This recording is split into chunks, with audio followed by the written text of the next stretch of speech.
These cars belong to your brother now. My father's voice boomed across the bookstore, cutting through the excited chatter of my first book launch. Sign the papers, Alexandra. My hand trembled as I gripped the podium, staring at the transfer documents he'd slammed down in front of me. My name is Alexandra Mitchell, and at 28, I'd finally achieved my dream of publishing my first novel. The small independent bookstore was packed with readers eager to get their copies signed. But instead of celebrating, I was watching my family try to strip away the last connection I had to my grandfather. I won't sign anything, I said firmly, though my voice shook. Grandpa left those cars to me for a reason. My brother Marcus stood behind our father, his usual smug smile in place.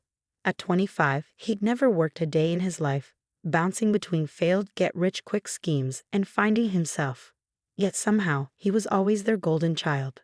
Your brother has a real business opportunity, Mom chimed in, her perfectly manicured nails drumming against the signing table. These cars could set him up for life. You're just being selfish, as usual. The collection in question wasn't just any set of vintage cars. My grandfather had spent his life restoring classic automobiles, building a collection worth millions. He taught me everything about them, spending weekends showing me how to maintain each vehicle, sharing the history behind every model.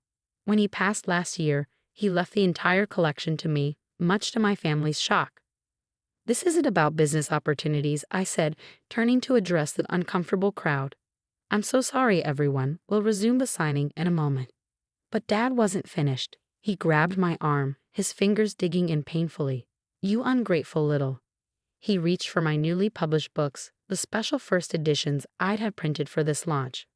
Before I could stop him, he was throwing them into the decorative fireplace the bookstore used for ambience. No, I lunged forward, but it was too late. The flames caught the pages, curling them into ash.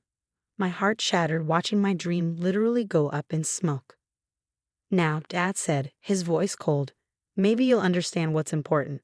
Family comes first, Alexandra. Sign the papers. I stared at the burning books, something inside me hardening. For years, I'd watched them favor Marcus, dismiss my achievements, and try to control my life. But this time, they'd gone too far. Security, I called out, my voice stronger than I felt. Please escort them out. The bookstore's security guard, who'd been watching nervously, stepped forward. My father's face turned purple with rage. You're choosing this over your family, over your brother's future? No, Dad, I replied, straightening my spine. I'm choosing myself for once, and those cars, they're not just vehicles to be sold. They're Grandpa's legacy, his passion, something you never understood. As security led them toward the door, Marcus turned back. You'll regret this, sis. Those cars should be mine. I know what they're worth. What my brother didn't know, what none of them knew, was that I'd already taken precautions. My grandfather hadn't just left me the cars, he'd left me his wisdom too. Keep everything documented, Allie, he told me shortly before he passed. People show their true colors when there's money involved. I'd followed his advice, installing security cameras in the private garage where the collection was stored. Every visit my family made, every attempt to access the vehicles, every threatening conversation, it was all recorded. I'd also done something else, something that would make tomorrow very interesting. That evening, after salvaging what I could from the launch and apologizing profusely to the bookstore owner, I received a text from an unknown number. Ms. Mitchell, this is James Sullivan from Heritage Insurance. We need to discuss the incident at your book launch. Your grandfather's policy is very specific about threats to his beneficiary. I'll see you tomorrow at 9 a.m. I smiled, remembering the special clause Grandpa had added to his insurance policy, the one that stated any attempt to coerce or threaten the rightful heir would trigger an immediate investigation. My phone buzzed again, this time with messages from my parents. You're making a huge mistake. Your brother needs this opportunity. Family should come first. I turned off my phone and looked at the burnt remains of my books. Tomorrow would change everything, but not in the way my family expected. Grandpa had taught me more than just about cars. He taught me how to stand up for myself. And I was finally ready to do just that.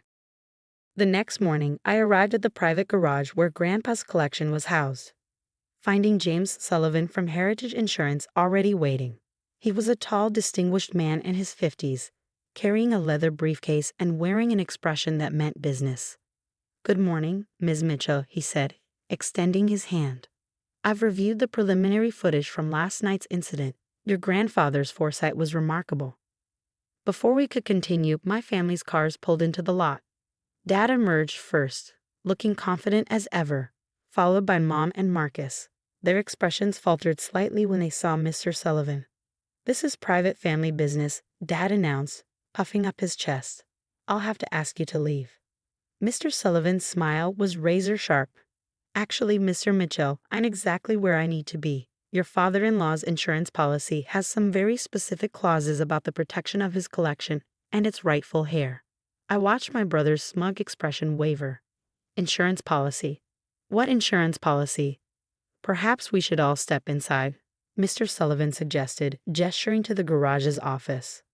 "There's quite a bit to discuss." Inside, surrounded by photographs of Grandpa with his beloved cars, Mr. Sullivan opened his briefcase. Mr. Edward Mitchell Sr. took out a comprehensive insurance policy on his collection 5 years ago.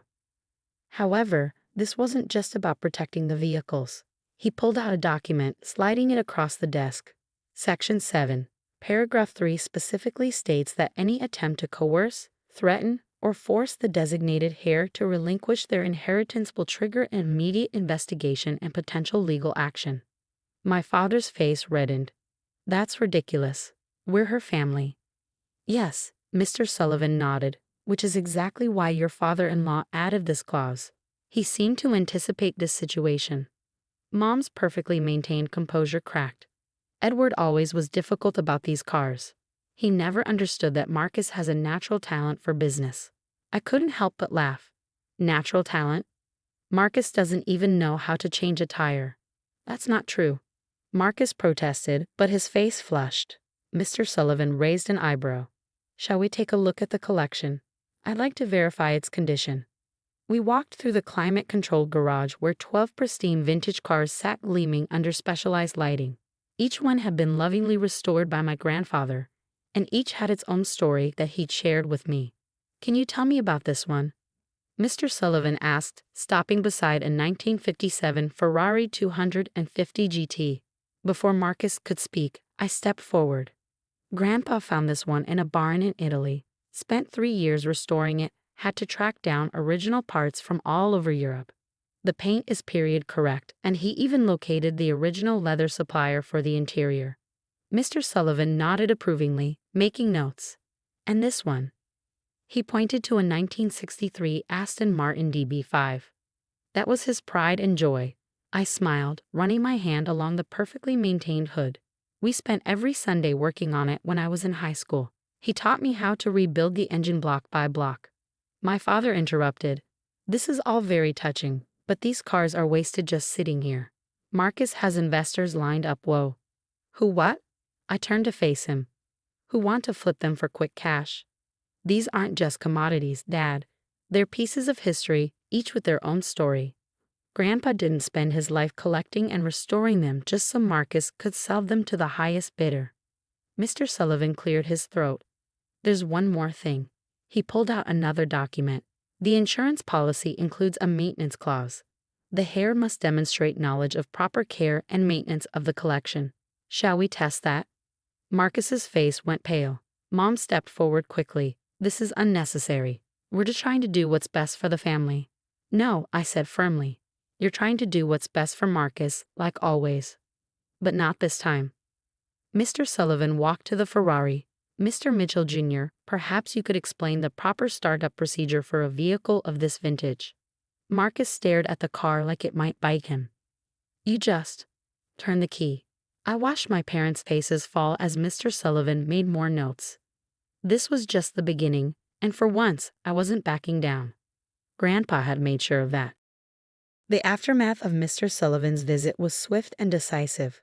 The insurance report confirmed what Grandpa had known all along. I was the only one qualified to maintain his legacy. But the real bombshell came when Mr. Sullivan revealed the final clause of the policy. "Your grandfather added a trust provision," he explained, pulling out one last document. "The collection can never be sold as a whole or broken up for individual sale without meeting specific conditions. If any attempt is made to force a sale, the entire collection would be automatically donated to the National Automotive Museum." My father slumped in his chair, the fight finally draining from him. Marcus stormed out, slamming the garage door so hard that the windows rattled. Mom just sat there, her perfectly composed facade cracking as she realized their plan had completely backfired. "There's more," Mr. Sullivan continued. "The destruction of Ms. Mitchell's property at the book launch has triggered a liability clause. Heritage Insurance will be covering the cost of reprinting her first editions, plus damages." I felt tears welling up in my eyes. Even from beyond, Grandpa was still protecting me, still making sure I could stand on my own feet. 2 weeks later, I stood in the garage, supervising the installation of new security systems. The bookstore had graciously agreed to host another launch event, this time with proper security in place. My reprinted first editions had arrived, and pre-orders had actually increased after word of the incident spread through the local literary community. My phone buzzed with a text from Marcus. "I'm sorry, can we talk?" I hesitated before responding. When we met at a local coffee shop, my brother looked different, humbled, perhaps for the first time in his life. "I didn't know," he said quietly, stirring his coffee. "About you and Grandpa, about all the time you spent together. I just saw dollar signs when I looked at those cars." "That's exactly why he left them to me," I replied. "They were never about money for him. They were about passion, dedication, learning to care for something bigger than yourself." Marcus nodded slowly. "I've been thinking, maybe you could teach me?" "Not for the money," he added quickly, seeing my expression. I missed out on knowing this side of Grandpa. Maybe it's not too late to understand what he was trying to show us." It wasn't an instant fix, but it was a start. Over the next few months, I began teaching Marcus the basics of car maintenance. He was clumsy at first, but surprisingly eager to learn. Our parents took longer to come around. Mom appeared at my second book launch, standing quietly in the back. This time, instead of criticism, she bought a copy and asked me to sign it. "Your grandfather would be proud," she whispered before slipping away. Dad was the last holdout, but even he eventually showed up at the garage one Sunday afternoon, watching silently as I taught Marcus how to change the oil in the Aston Martin. "You know," he said finally, "your grandfather tried to teach me once." I was too proud to listen, too focused on what I thought was important. I missed out on something special. I handed him a wrench. It's never too late to learn. The following spring, I hosted a classic car show at the garage, showcasing Grandpa's collection and donating the proceeds to a local technical school's automotive program. As I watched families explore the exhibits, I caught sight of a young girl, maybe 12, staring in awe at the Ferrari. "Want to learn how it works?" I asked her. Her eyes lit up, reminding me of myself at that age. Her parents watched nervously as I opened the hood, but soon they were all gathered around, listening as I shared the car's story. Grandpa's story. Marcus helped with the demonstrations, showing kids how to check oil levels and explaining basic engine components. He'd come a long way from the brother who only saw dollar signs. That evening, as the sun set over the garage, I found myself sitting in the Aston Martin, running my hands over the steering wheel Grandpa had restored so carefully. I could almost hear his voice.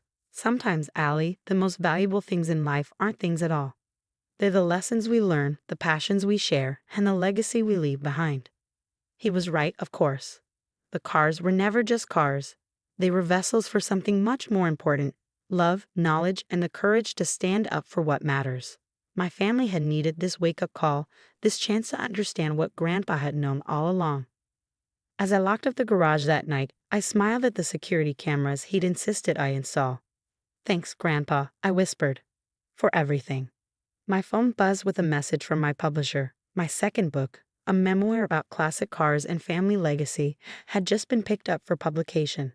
Life had come full circle, and this time, my whole family would be at the launch, ready to celebrate properly. Sometimes the best revenge isn't revenge at all. It's standing your ground until others finally see what was there all along.